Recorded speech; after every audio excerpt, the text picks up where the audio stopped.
Alam mo yung pakiramdam, nakausap mo na, pero parang hindi pa rin kayo nagkakaintindihan. Hindi dahil hindi ka marunong magpaliwanag, kundi dahil magkaiba lang talaga kayo ng pag-intindi. At sa ganitong sitwasyon, madalas na uuwi sa inis, sa stress, at paulit-ulit na argumento na wala namang napupuntahan. Pero ito ang totoo, hindi mo kontrolado kung paano sila mag-isip. Pero kontrolado mo kung paano ka magre-react. Sa video na to, tuturuan kita kung paano mo i-handle ang mga taong tanga at toxic kausap nang hindi ka daw uubos, nang hindi ka napapahiya at hindi ka bumababa sa level ng frustration. Unang-una, magtanong ka muna. Ito ang isa sa pinaka-underrated pero pinaka-powerful na paraan para ma-handle mo ang mga taong hindi agad nakakaintindi. Kasi ganito yan, madalas iniisip mo agad na ang tanga naman ito. Pero ang totoo, baka hindi lang kayo pareho ng pinanggagalingan ng impormasyon. Hindi kayo pareho ng experience. Hindi kayo pareho ng way ng pag-intindi. At kapag nag-assume ka agad, sarado na agad ang utak mo at mas lalo mong hindi sila maiintindihan. So, instead of reacting, you pause. Then you ask, anong ibig mong sabihin? Paano mo naisip yon? Pwede mo bang i-explain kung bakit ganyan ang conclusion mo? Simple questions, but powerful. Kapag ginawa mo yan, dalawang bagay ang mangyayari. Una, binibigyan mo sila ng chance na i-express ang sarili nila. Minsan kasi, hindi sila tanga. Hindi lang nila maayos ma-deliver yung point nila. At kapag pinakinggan mo sila, mas makikita mo kung saan nagkakaroon ng gap. Pangalawa, binibigyan mo rin ang sarili mo ng clarity. Kasi instead na hulaan mo kung ano ang iniisip nila, you're getting it straight from them. No guessing, no assumptions, real understanding lang. And here's the interesting part. Minsan, habang nagpapaliwanag sila, sila na mismo ang makaka-realize na may mali sa sinasabi nila. Hindi mo na kailangang i-point out agad. Parang sila na mismo ang nagkukorek sa sarili nila. That's the power of asking instead of attacking. Pero syempre, hindi ibig sabihin nito na magiging therapist ka nila all the time. May limit pa rin. The goal here is not to babysit them, but to understand first before reacting. Kasi kung aatake ka agad, sasabihin mong, "Uy, mali yan. Ang bobo mo naman." Automatic defense mode sila. Hindi na sila makikinig. Kahit tama ka pa, talo ka pa rin sa communication. Pero kung magtatanong ka muna, parang sinasabi mo, "I'm trying to understand you." And that changes the whole dynamic. It becomes a conversation, not a confrontation. So next time na may marinig kang parang nonsense, instead of reacting emotionally, try mo munang magtanong. You'll be surprised. Minsan, hindi sila ang problema, kundi yung paraan lang kung paano kayo nagkakaintindihan. Number 2, lumayo ka kung toxic na. Hindi ito kahinaan, hindi ito pagtakas. This is actually a form of self-respect. Kasi aminin mo, may mga tao talaga na kahit anong explain mo, kahit anong effort mong intindihin sila, parang wala. Paulit-ulit na lang ang same cycle. Misunderstanding, stress, pagod, tapos ikaw pa ang nauubos. And at some point, kailangan mong tanungin ang sarili mo. Worth it pa ba to? Hindi lahat ng tao deserve ng access sa'yo. Hindi dahil masama kang tao, kundi dahil may responsibility ka rin sa sarili mong peace of mind. You have to realize na hindi mo trabahong ayusin ang lahat. Hindi mo responsibility na i-fix ang mindset ng ibang tao, lalo na kung sila mismo ayaw magbago. You can explain, you can guide, you can try. Pero kung sarado na sila, kung toxic na yung environment, then staying is no longer helping. It's harming you. And here's the truth, na minsan mahirap tanggapin. Kahit gaano ka ka-patient, may limit ka rin. Hindi ka robot, napapagod ka, may stress ka. At kapag pinabayaan mong maubos ka, ikaw din ang talo in the end. Kaya minsan, the most mature move is not to argue harder, but to step back. Hindi mo kailangan ng dramatic exit. Hindi kailangan ng away. Minsan, less interaction lang, less engagement, less emotional investment. You slowly distance yourself hanggang sa hindi na sila ganun kalaki ang epekto sa'yo. At oo, may guilt. Normal yan. Parang feeling mo, iniwan mo sila o sinukuan mo sila. Pero isipin mo, kung ikaw ang laging nasasaktan, laging drained, sino naman ang mag-aalaga sa'yo? Protecting your energy is not selfish. It's necessary. Kasi sa totoo lang, hindi ka lalago kung napapalibutan ka ng toxicity.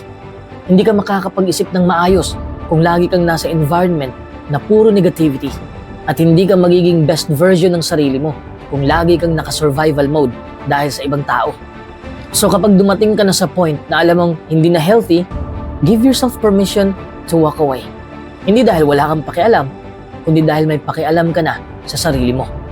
Number 3, huwag mong ibaba ang sarili mo sa level ng inis. Simpleng pakinggan, di ba? Pero sa totoo lang, ito yung isa sa pinakamahirap gawin.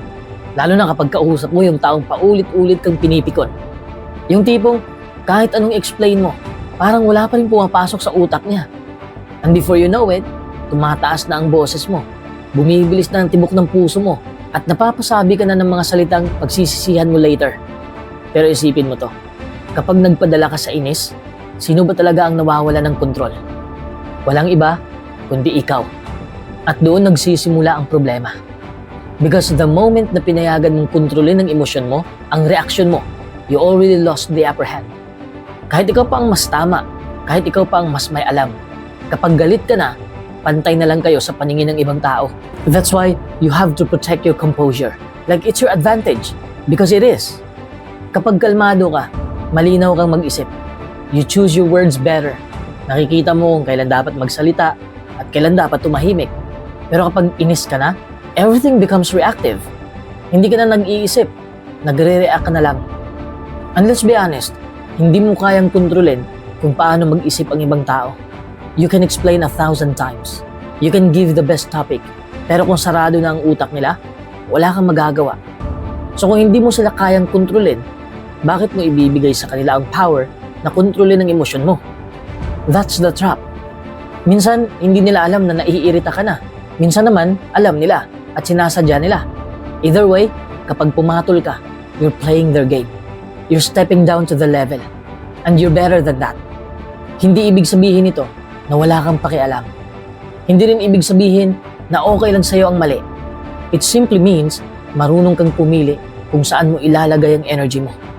Because your energy is limited. So, instead na ubusin mo yan sa pakikipag-argue sa taong hindi naman willing makinig, you stay calm. You respond, not react. You speak when it's necessary, and you walk away when it's pointless. That's power. Kasi ang tunay na kontrol, hindi yung napapatahimik mo ang iba. Ang tunay na kontrol, yung kaya mong kontrolin ang sarili mo, kahit magulo na ang paligid mo. So next time naramdam mong umiinit na ang ulo mo, huminto ka lang sandali. Breathe. Remind yourself, hindi ko kailangang patunayan ang sarili ko sa paraang ikakababa ko. Stay composed. Stay sharp. Kasi sa dulo, hindi lang tungkol sa pagiging tama. Tungkol yan sa kung paano mo dinadala ang sarili mo. Number 4, iwasan ang debate kung wala namang patutunguhan. Kasi hindi lahat ng usapan worth it ipanalo. Real talk, may mga pagkakataon na alam mong tama ka. Klaro sa'yo ang logic, may facts ka, may ebidensya ka. Pero habang tumatagal ang usapan, napapansin mo na umiikot na lang kayo, paulit-ulit, walang bagong point, walang progress, at higit sa lahat, walang willingness makinig sa kabilang side. That's your signal. Hindi na yan discussion. It's just noise. Minsan kasi, ang goal mo ay magkaintindihan. Pero ang goal nila, manalo. At magkaiba yon. Kapag ganon, kahit anong galing mong magpaliwanag, kahit gaano ka kalinaw, hindi papasok sa kanila yon. Why? Because they're not listening to understand. They're listening to respond. And that's a losing game. Kaya instead na piliin mong i-push ang point mo, you learn to step back. Hindi dahil talo ka, kundi dahil marunong kang pumili ng laban. Kasi isipin mo, every debate costs you something. Time, energy, mood. Minsan pati peace of mind mo. And for what? Para patunayan na tama ka sa taong hindi naman open makinig? Hindi lahat ng panalo ay worth it. There's a quiet kind of power sa taong kayang magsabi ng, sige, hindi na lang. Hindi dahil wala kang masagot, kundi dahil alam mong walang pupuntahan ng usapan. That's maturity. That's control. At ang totoo, hindi mo responsibilidad baguhin ang isip ng lahat ng tao. Hindi mo trabahong i-convince ang mga taong ayaw magpa-convince. You can explain, yes. You can share your perspective. But beyond that, nasa kanila na yon. Kaya kapag naramdaman mo na umiinit na ang usapan, nagiging personal na, parang pader na lang ang kausap mo, huminto ka na. You detach. You choose silence over useless noise. Protect your energy. Kasi sa dulo ng araw, mas mahalaga ang peace mo kaysa sa pagiging tama mo sa isang argumento na wala namang patutunguhan. Number 5, piliin ang laban. Simpleng pakinggan, pero sobrang lalim nito, lalo na kapag nakaharap ka sa mga taong nakakairita, paulit-ulit na mali, o parang walang sense kausap. Kasi aminin mo, hindi lahat ng bagay worth it patulan. Minsan, nadadala ka lang ng emosyon. May maririnig kang mali, tapos automatic gusto mong i-correct. Gusto mong patunayan na ikaw ang tama. Gusto mong ipakita na mas alam mo. But here's the truth. Just because you can argue doesn't mean you should. Hindi lahat ng laban, panalo ka. Kahit tama ka. May mga sitwasyon na kahit anong explain mo, kahit gaano ka ka-logical, hindi rin sila makikinig. Sarado na ang isip nila. At kapag pinilit mo pa, ang ending, mauubos lang yung energy mo. Maiinis ka lang. Mapapagod ka lang. Tapos sila, ganun pa rin. So ask yourself, worth it ba to? Worth it bang ubusin ang oras mo sa isang argumento na walang patutunguhan? Worth it bang sirain ang mood mo dahil lang gusto mong manalo sa usapan? Worth it bang i-prove ang point mo sa taong hindi naman open makinig? Kung hindi, then you walk away. Hindi ibig sabihin mahina ka. Hindi ibig sabihin talo ka. In fact, that's control. That's maturity. That's power. Kasi ang totoo, hindi lahat ng mali kailangan mong itama. Hindi lahat ng taong mali ang paniniwala, responsibilidad mong baguhin. You're not here to fix everyone. Minsan, mas matalino pag manahimik kaysa makipagtalo. Imagine this, parang nasa social media ka. May nakita kang post na sobrang mali. Fake news, bad logic, or just plain nonsense. Ang instinct mo, mag-comment, mag-reply, i-correct mo sila. Pero tanungin mo sarili mo, may magbabago ba talaga? O madadagdagan lang ang stress mo? Same thing sa real life. Kapag alam mong hindi productive ang usapan, you disengage. Hindi mo kailangang i-announce. Hindi mo kailangang mag-explain ng mahaba. You just stop feeding the argument because not every battle deserves your attention. And the more na matututunan mong pumili ng laban, mas magiging peaceful ang buhay mo. Mas makaka-focus ka sa mga bagay na importante. Sa goals mo, sa growth mo, sa mga taong worth it kausap. At doon mo marirealize, hindi pala sukatan ng talino ang dami ng argument na pinasok mo. Minsan, sukatan ito kung ilan ang pinili mong hindi patulan. So next time na may taong parang gusto kang hilahin sa walang kwentang diskusyon, minto ka muna. Then ask yourself, panalo ba ako dito kahit sumali ako? Kung hindi, then you already know what to do. Disengage. Okay? Number 6, practice emotional detachment. Ito yung skill na hindi masyadong tinuturo, pero sobrang kailangan mo, lalo na kung napapalibutan ka ng mga taong nakakainis, ulit-ulit magkamali, o parang walang common sense. Kasi ganito yan, hindi ka naman talaga naiinis dahil sa ginagawa nila. Naiinis ka dahil sa reaksyon mo sa ginagawa nila. At kung hindi mo makukontrol yun, ikaw ang mauubos, hindi sila. Emotional detachment doesn't mean wala ka nang pakialam. Hindi ibig sabihin nun, cold ka or wala kang empathy. Ang ibig sabihin lang nito, you choose not to let their behavior control your emotions. Parang ganito, may taong nagsabi ng something na obviously mali. Dati, automatic reaction mo, ano ba yan? Bakit ganito ka mag-isip? Tapos, iinit ang ulo mo. Sisimangot ka. Maybe sasagot ka pa ng pabalang. In the end, ikaw yung stressed. Pero kapag marunong ka nang mag-detach, iba na ang flow. Maririnig mo yung same na sinabi. Pero instead na ma-trigger ka agad, may konting pause. Parang may space sa pagitan ng nangyari at ng reaksyon mo. And in that space, may choice ka. You can think, okay, that's their level of understanding. Hindi ko kailangan maapektuhan.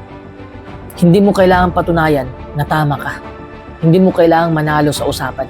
Hindi mo kailangan i-correct lahat ng mali sa mundo.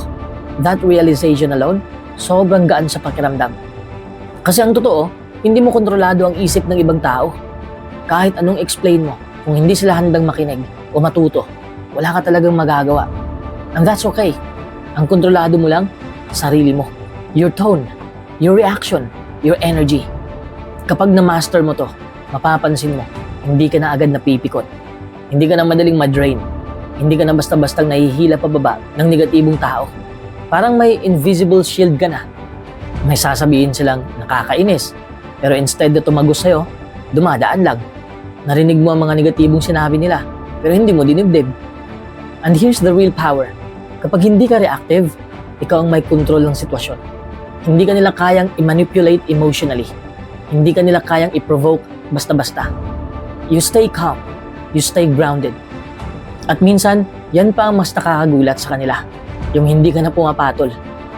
Pero tandaan mo rin, emotional detachment doesn't mean you tolerate everything. Hindi ibig sabihin magtiis ka sa disrespect o toxicity.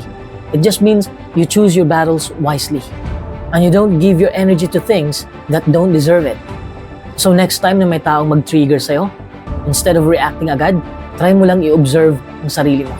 Why am I feeling this? Worth it bang ibigay ang energy ko dito? And most of the time, the answer is no. And when you realize that, unti-unti mong mararamdaman, mas tahimik ang isip mo, mas magaan ang pakiramdam mo, at mas ikaw may control sa buhay mo.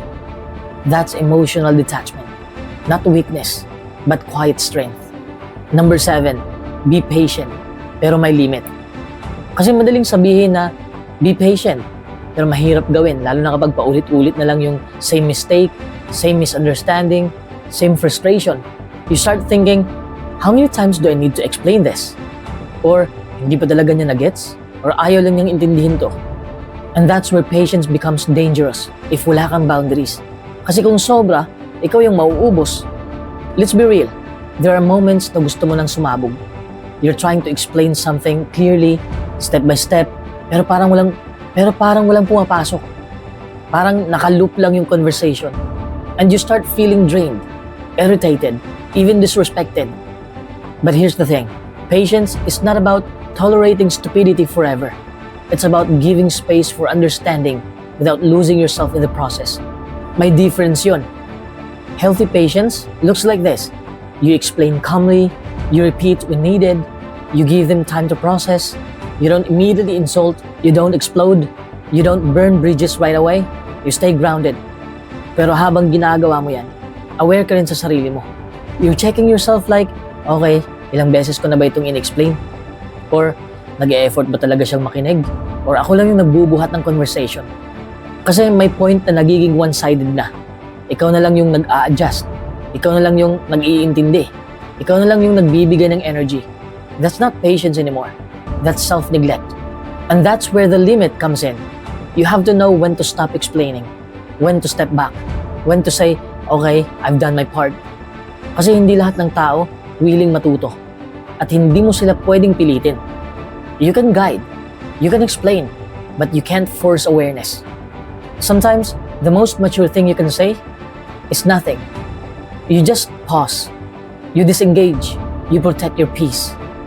Kasi hindi mo trabahong i-fix lahat ng tao. Hindi mo responsibility na i-level up ang understanding ng lahat ng nasa paligid mo.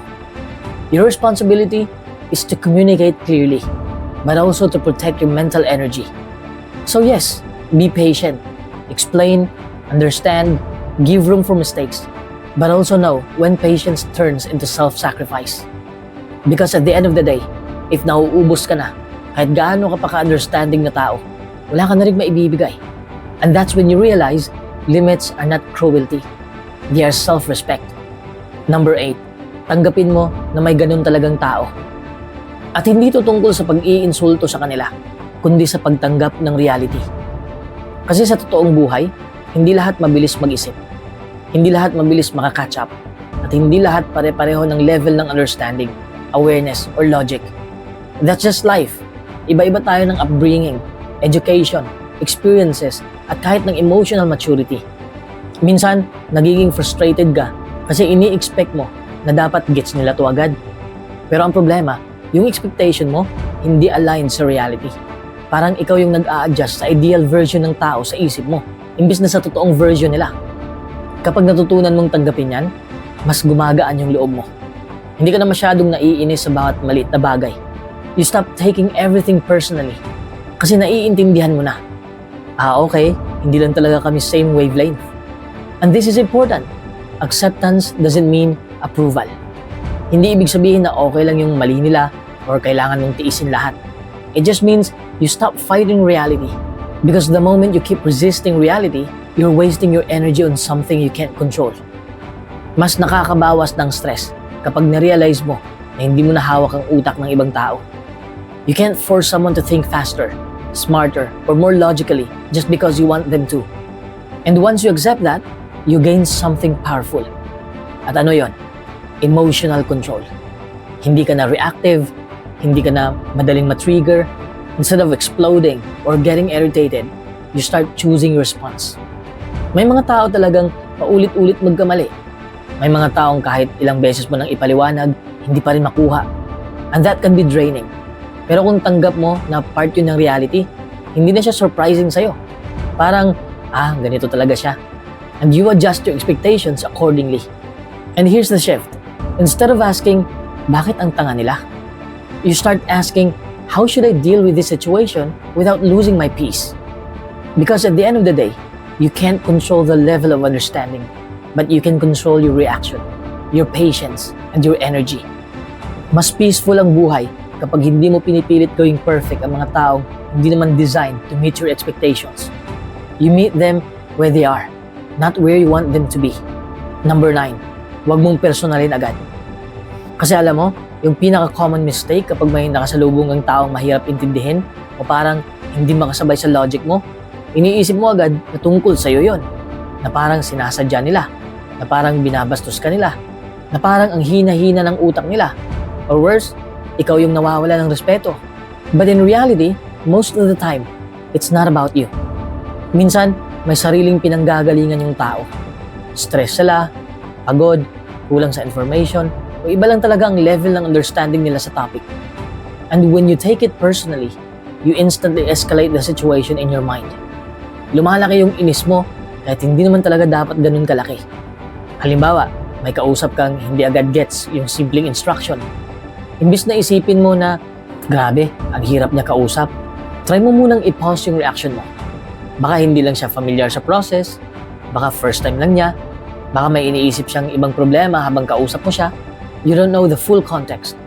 Pero kapag ino-automate mo yung, this is disrespect, this is stupidity, or this is annoying me personally, doon ka pa lang, talo na. Because you shifted from understanding to ego. At kapag ego na yung umiiral, hindi na logic ang nag-go-govern. Emosyon na. And here's the truth. Kapag personal mo agad tinanggap ang mga bagay, you give other people power over your emotions. Parang bawat maling salita nila, bawat maling aksyon nila, kontrolado na agad yung mood mo. That's exhausting. Mas healthy mindset is this. Maybe this is not about me. Maybe this is just how they are right now. Kapag ganyan yung perspective mo, biglang bumabagal yung reaction mo. Hindi ka agad sumasabog.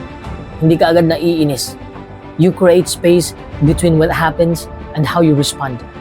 And that space is where emotional intelligence lives. Kasi kung hindi mo personalin agad, mas nagiging kalmado ka. Mas nakaka-obserba ka. Mas nakakapili ka kung paano ka magre-react. You become more in control instead of being controlled by the situation. Hindi ibig sabihin nito na papayagan mo na lang lahat or magiging doormat ka. No, it just means hindi ka agad magdi-decide based on emotion. You filter first. Is this really about me? Or is this just their behavior? And most of the time, it's really just them. So next time may ma-encounter kang tao na nakakainis kausap or hindi mo maintindihan, slow down your reaction. Huminga ka muna ng malalim and remind yourself, not everything is personal. Sometimes, it's just life happening through another person. Number 10, iwasan mo ang sarcasm. Kasi kahit minsan nakakatawa siya sa isip mo, madalas siya rin yung unang sumisira ng communication at respeto sa usapan. Alam mo yung moment na may sinabi yung tao na obvious na mali or hindi mo inagrihan. Tapos bigla mong maisip, wow, genius talaga. Pero in a sarcastic tone. Yeah, satisfying siya sa ego mo. Parang quick release ng frustration. But after nun, mas lumalala lang lahat. Kasi ganito ang effect ng sarcasm. Hindi siya constructive. Hindi niya tinutulungan yung tao na maintindihan kung ano yung mali. Ang ginagawa niya, pinaparamdam niya na minamaliit mo sila. And once na maramdaman ng tao na minamaliit siya, automatic yan. Defensive mode agad. Wala nang listening mode. Even if tama ka pa, wala nang pumapasok sa utak nila. Ang nangyayari na lang is ego battle. Sinong mas matalino? Instead of, ano ba yung tamang solusyon? And honestly, most of the time, sarcasm is not about clarity. It's about frustration. It's your emotion speaking, not your intention to solve something. So instead of fixing the issue, you're just releasing stress at the expense of the relationship. Think of it like this. Sarcasm is like adding fire to an already heated situation. It feels powerful in the moment, but after that, everything gets harder to fix. Now imagine the opposite. Instead of sarcasm, you choose neutral or calm language. You say, okay, I see what you mean, but let's clarify this. Or, I think may misunderstanding tayo. Let's go step by step. Same situation, but totally different outcome. Mas mabagal? Yes. Mas effort? Definitely. Pero, mas effective? 100%. Kasi kapag kalmado ka, ikaw yung nagsiset ng tone ng conversation. You're basically saying, we're here to understand, not to attack. And that changes everything. May isa pang nakatagong benefit. When you avoid sarcasm, you also train yourself emotionally. You become less reactive. Hindi ka agad napipikon. Hindi ka agad sumusugod verbally. That's emotional maturity in action. Because real talk, sarcasm feels like control. But actually, it's loss of control disguised as humor. You're letting frustration drive the conversation instead of logic. And the funny thing is, minsan pagkatapos mong gumamit ng sarcasm, kahit ikaw din napapaisip, pwede ko naman palang sinabi ng maayos. Late realization na. So next time na ma-frustrate ka sa tao na hindi mo maintindihan, huminto ka muna. Huminga ka muna. Then choose words that build, not words that burn. Because at the end of the day, hindi naman goal mo manalo sa usapan. Ang goal mo is magkaintindihan kayo. Number 11, i-recognize mo kung hindi sila willing matuto. Isa sa pinaka-importanting skill sa pag-handle ng tao is matutunan mong i-recognize kung kailan sila willing matuto at kung kailan hindi na. Kasi may dalawang klase ng tao sa mundo. Yung unang klase, kahit mali sila, open pa rin silang makinig.